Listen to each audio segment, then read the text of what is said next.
Welcome, welcome, welcome. Once again, here we are, Cove Data Protection. Today, my name is going to change to Recovery Keith. We're going to talk a little bit about disaster recovery with my good friend Eric Harless, our head backup nerd at Cove Data Protection.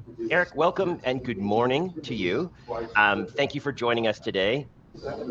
For today's call, we want to talk about disaster recovery. We want to talk about the planning that actually makes disaster recovery a success. And maybe in this conversation today, we're going to also think a little bit about uh, prioritizing, planning, and identifying what an actual DR might be. We're not going to solve all these problems today, but we're going to talk about them so that we're actively aware and thinking about these things when we're setting out to plan our own DR. So, Eric, let's get started with you right away. DR, what is the disaster we should be thinking about? Well, it's not so much the disaster you should be thinking about. It's the disaster that you're given or you're dealt, right? You Oh, can good one. prepare for any of them, but Yep. the one that's going to creep up on you is the one you need to be ready for. So, you really need to be prepared for everything and kind of have some common baseline sets, some good documentation, and a good plan so that you're using the right recovery method for the right kind of data loss. We used to think that we could push a button and recover a device instantaneously in the event of a disaster. Maybe that's a Absolutely. critical outage. Today, though, DRs are becoming more complex. I think when we think about ransomware or crypto viruses, yeah, that's kind of changing the way we have to respond and really think about our planning. And maybe we're going to end up down this rabbit hole together today on crypto only, because that's a fun conversation. But when we think about that, like what changes? What do you think changes in our response and how we plan this recovery out? Yeah. First off, you're absolutely right. Instantaneous failover is still a thing. I think it's needed But still. It's not going away, yeah, of course. absolutely. Server hardware failure, drive failure. Absolutely. If you know when your last good point in time was, then yeah, roll a new server in, bare metal, recover it, fail it over to the cloud, bring it up within a few minutes, and Yep. get back into business. But you're right. Crypto changes the game. Crypto breaks all of your SLAs.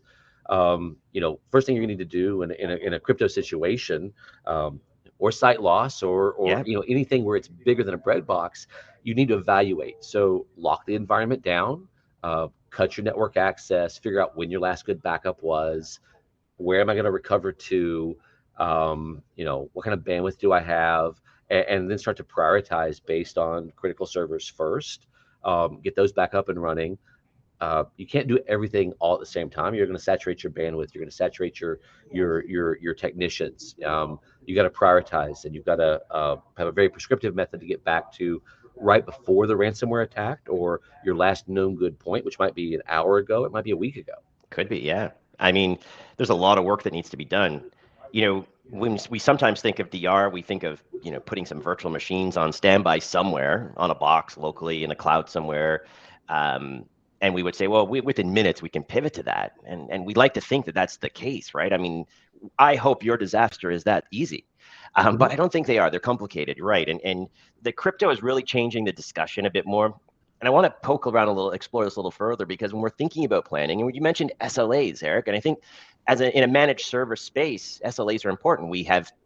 You're paying me to deliver something at a time we decided that would be fair. Do we need to reevaluate that SLA and, you know, rip it up and start Abs- over? Yeah, absolutely. SLAs are not just for line of business applications, and it's not just one SLA, right? One server down, you've got an SLA. You've got 10 servers down, that SLA is going to change. You can't restore 10 in the same SLA that you can have one back. But um, you know, you're also going to be constrained a little bit more right now too. So may not be able to deliver on a predetermined or predefined SLA because you need to preserve the scene of the crime. Good point. Okay, so if you don't have extra hard drives sitting around to pull out those compromised ones and slide fresh drives into those servers, or you don't have a secondary hypervisor, you don't have a cloud target as a sandbox. No, you mentioned failover, so you might fail over, and that's great, but only in a sandbox situation in order to determine, is this a good point in time? If not, Yeah. roll back. good point in time, roll back, kind of incremental, move your way back. And once you know a good point in time, that's when the SLA starts of getting the customer back up and running. But if you don't have hardware, if you don't have a site, and you got to go figure out how to connect to Azure or AWS or where you're going to get that replacement server or 100 laptops, then that's a bigger challenge you've got to solve first. Yeah, that's an interesting point. It's almost like we can't solve the problems with the same solutions that created them in the first place. And so we really need to think about this and rewrite that part of our SLA. And that's part of our discussion today is to, actively start thinking about how do we transform and maintain an even balance between recovery time objectives and crypto management and in the event of that type of DR? Because I think we have two types of DR: classic DR, like we identified, drive failure, some sort of failure, and then the let's call it, just for a lack of better terms, the hack. We've been crypto, and we just don't know where we go. I want to share something with you and tell me if this resonates.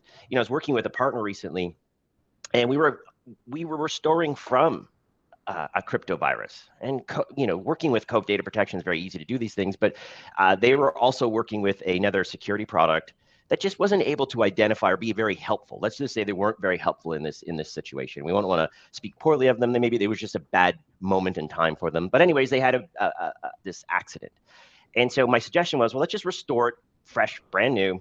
We identified where the point in time was. And we were able to then get that server up and running in a sort of a brand new state on a secondary host. Well, lots of things were working out for this friend. They had an available host that they could access, they could restore to. They had time, but what they were lacking was patience. So, and so that's where we were sort of bringing that sort of calm, patient approach, saying let's evaluate this situation more pragmatically. And it really changed the way I was thinking about DR planning. And I've been saying a lot of things lately that would say, well, the SLA is out the window the minute you have a crypto. Let's just rip it up. But I think we need to add something to that conversation. I think we need to be talking about it as a collective. No matter what solution you're using today and no matter what partner you've chosen, I think we all have the same goal. We want to get your data back and get past the crypto. We're not worried about drives anymore. We're worried about attackers. Yeah, And it's definitely it's point in time. It's having the discussion way before the outage to say, what does your cybersecurity insurance provider that's the one. require? Yeah, Great what do they point. require? Do they want you to isolate the crime scene so they can figure out how the bad actor got in? Because uh, depending on the policy, they may pay out based on, did you secure this environment properly? Yeah. And if you mess up the crime scene, and they can't trace back to how the bad actor got in, were you fully patched? Did you have AV or EDR in place? Were you using strong passwords? Uh, Yeah. was any data exfiltrated?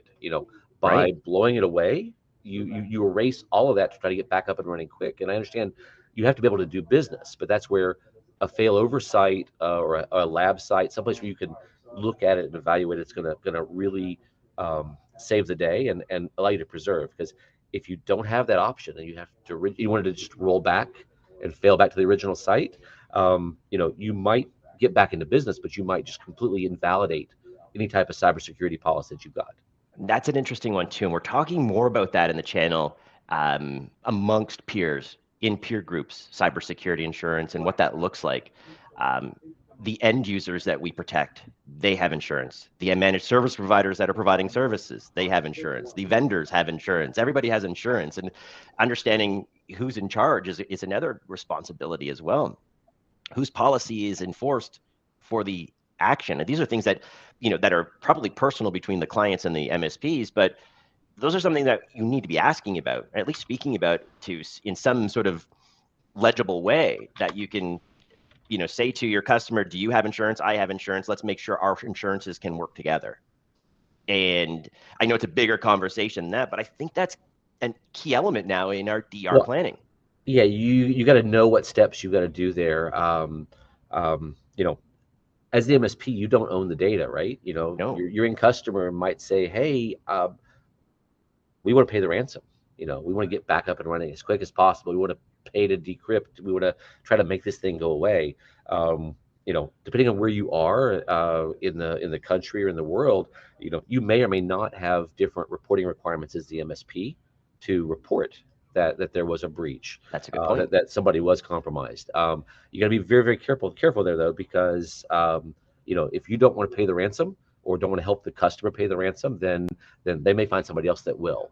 If they don't want to wait to get the system back up and running, they may find somebody else that's going to help them do the restores. So getting a customer back could mean keeping a customer, and getting a customer back up and running aren't always the same. You used to think if you can't restore them, you're going to lose them. But if you can't restore them fast enough, or if you're not restoring them in the way that they expect to be restored, then you could lose the customer even after all of that work. So, yeah, have the talk up front, set the SLAs, document as much as you can, test.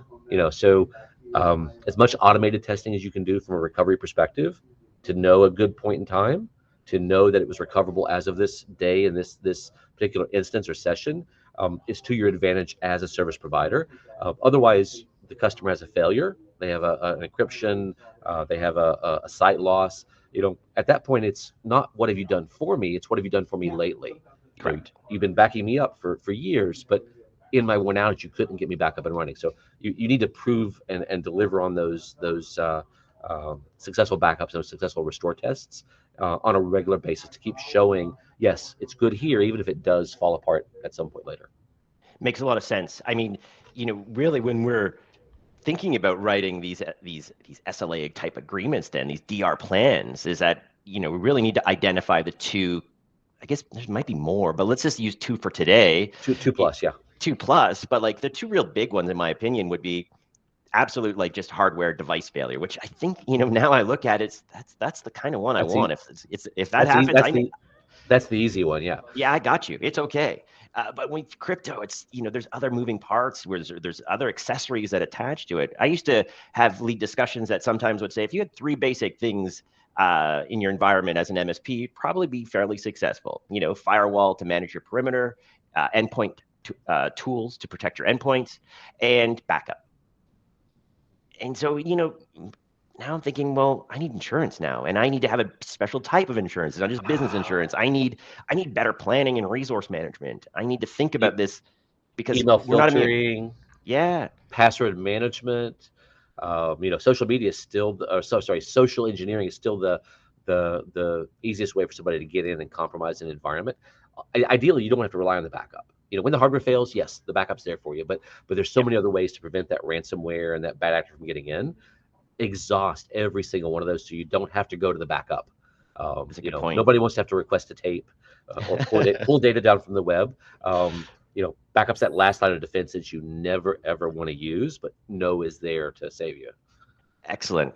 So Eric, just want to, we'd like to keep these nice and short and easy. And these are Sure. more of a conversation just to, get people thinking, get ourselves thinking, make sure we're, thinking in the same way or similarly. And we can provide some intelligence or maybe some interesting ideas that maybe we're in blind spots in other areas of the business. Thinking about DR today, Eric, we summed it up. Got a couple things we need to think about: traditional DR failures and crypto failures, which seem to be leading the conversation. DR planning is ever more important than it ever has been. It's not a push button recovery anymore. It's a planning session. It's a prioritization session. It's a legal document sometimes, in the sense that somebody might be legally responsible. And we need to think about these things. Is there anything we should add as we depart today to our friends that are hanging out with us? Well, like you said, it is a much longer discussion than what we've had here, and it's a lot of talking points. It's a lot of thoughts. It's a lot of checklists, even. Yep. So I've got a boot camp that I put together. Been running it now for excellent. a couple quarters. It's entitled "Are You Recovery Ready?" It takes you through a lot of that planning, the documentation, thinking about, do I have a DR site that I can work with if I lose my environment? Do I have a place to spin up another hypervisor at a secondary colo so I can isolate it and secure it? Am I going to use the public cloud? Am I securing my users properly with zero password reuse and no knock accounts and hardening least privilege access? So it's a lot of different checklist type items to Oh, have you wow. think about your environment. There should be a link showing up in the chat here momentarily for that, I do believe.